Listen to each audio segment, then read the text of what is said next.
Hello everyone, back again with us, Group 3. Pose with the fans. Pose with the pose with the pose with the pose pose with the fans. Pose with the pose with the pose pose pose with the fans. Pose with the fans. Pose with the fans.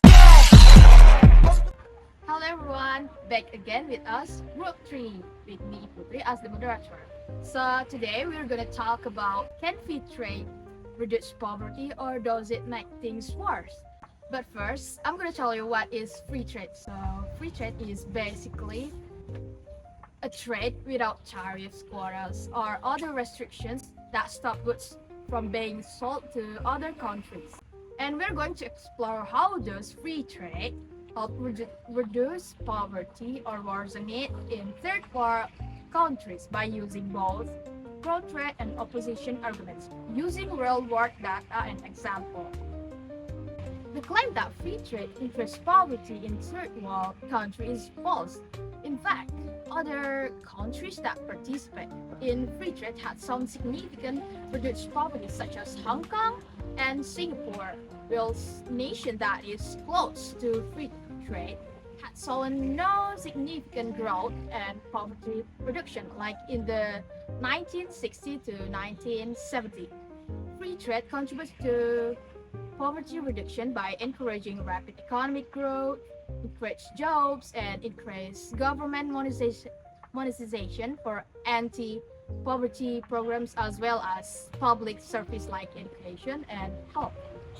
Free trade reduces poverty by accelerating economic growth and opportunity. This is explained by countries with free trade policies has shown significant growth in economic stability and reduced poverty, like in Hong Kong and Singapore for some instance. According to the Heritage Foundation, in 2023 Index of Economic Freedom, Singapore and Hong Kong has consistently ranked among the top economies in economic freedom, with GDP per capita exceeding $60,000 in both countries, among the highest globally. How would this free trade policy reduces poverty? There are three main effects of free trade that are, the first one is the pull-up effect. When a country opens up to international trade, it attracts foreign investment and stimulates export-oriented industries. These industries often require large numbers of low-skilled workers, providing job opportunities to the poor. This pull-up effect moves people from informal low-income or substance sectors into a more stable and better-paying environment. Over time, this can lead to skill development, increased productivity, and improved living standards. In countries like Vietnam and Bangladesh, free trade has created millions of jobs in the garment industry, pulling rural or poor populations into urban manufacturing work areas. Like, for example, in Vietnam, the textile and garment industry employed over 2.5 million people by 2020, contributing nearly 60% of the total export revenue. Similarly, in Bangladesh, garments industry employs more than 4 million workers and accounts for over 80% of national exports. Second, increased fiscal resources. Trade liberalization often leads to economic growth, which in turn increases the government revenue through taxes. With more fiscal resources, governments have the capacity to invest in social programs such as infrastructure and services that directly target poverty to reduce it, such as education, healthcare, and conditional cash transfers. In Mexico, increased trade with the US after NAFTA enabled the government to expand poverty alleviation programs like Progress or Oportunidades, which provided health and education support to low-income families. The Progress or Oportunidades program helped reduce poverty by 10% in participating regions and increase school enrollment by 7.5% among rural children. And the last is higher household incomes. As trade-related growth spread across the economy, small-scale producers and workers benefit from higher demands for their goods and services. This boosts household incomes, especially in rural or undeserved regions. With more income, families can afford better education, healthcare, and nutrition, breaking the cycle of poverty over the norm that has caused from their country. In India, for example, liberalization in the 1990s led to income growth in regions integrated with global markets or free trade areas, allowing poor families to invest more in children's education and health.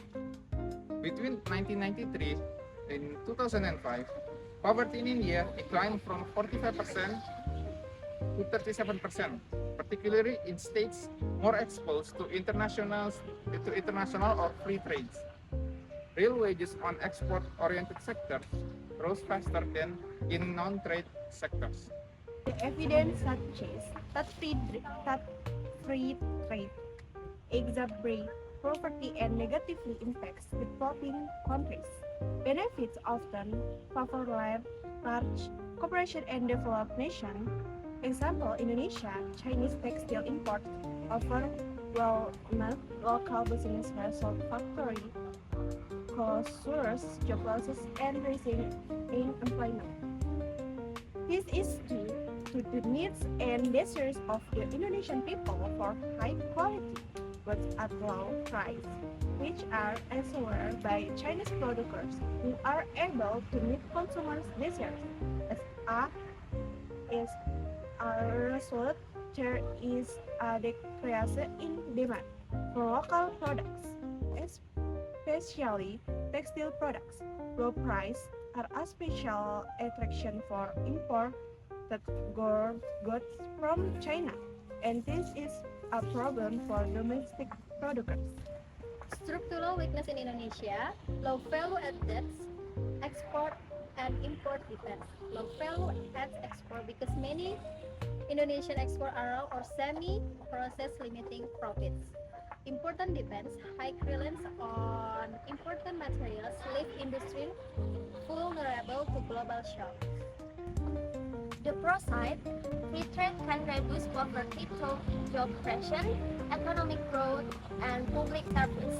Opposition side, free trade can worsen poverty if local industry and workers are unprotected.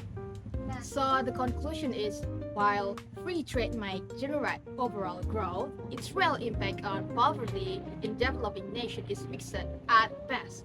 Without adequate protection, structural reforms, and inclusive policy, trade liberalization risk deepening in inequality, worsening labor conditions, and leaving the poor even more vulnerable.